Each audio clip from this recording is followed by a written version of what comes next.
Hi, this is Mark with Ease Investing. Do you know the difference between an asset versus a liability? Why would this difference be important for you to build wealth? An asset, simply put, makes you money each month.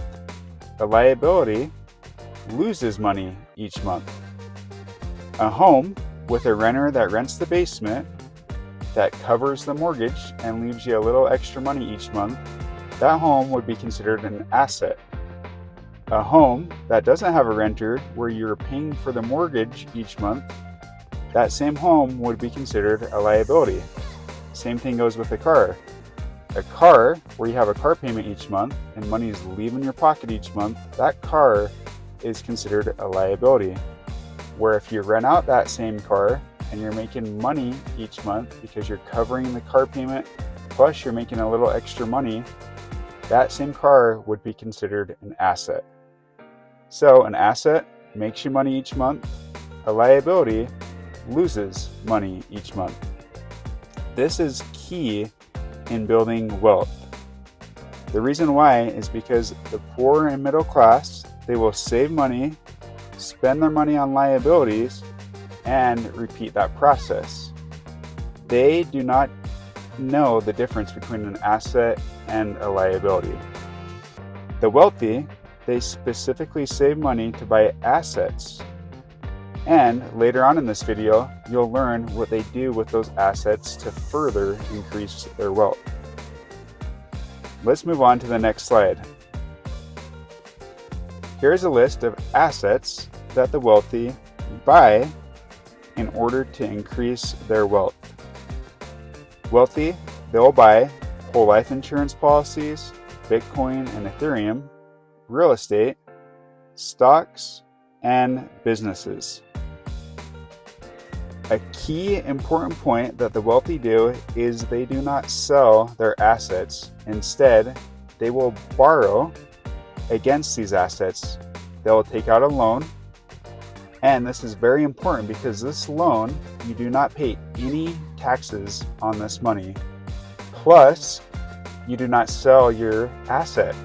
Your asset will continue to increase in value even though there is a loan taken out on that asset.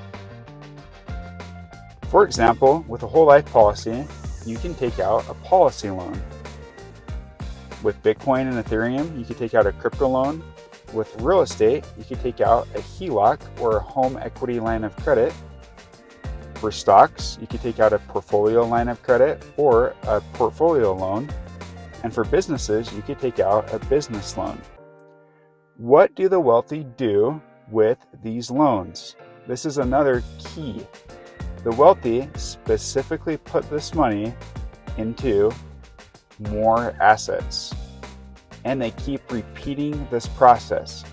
So you can see with the first step, they buy these assets because these assets allow them to be their own bank, meaning that they could take out loans against the assets while they still keep the asset. That's a key point. And then they use the loan money to buy other assets. This is known as liquidity. Liquidity simply means that you are getting money from your asset. And they keep repeating this process over and over until their cash flow or until the money that they are making from their assets covers their life expenses. This is a key difference between the wealthy and the poor and middle class. Or the wealthy, they are very specific on what they are saving money for. And once they save that money, they'll buy an asset. They never sell that asset. They'll always keep that asset and take out loans against that asset because A, it allows them to buy another asset.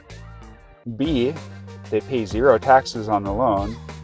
And C, they will always keep multiplying their assets, which eventually the cash flow from those assets will cover their life expenses.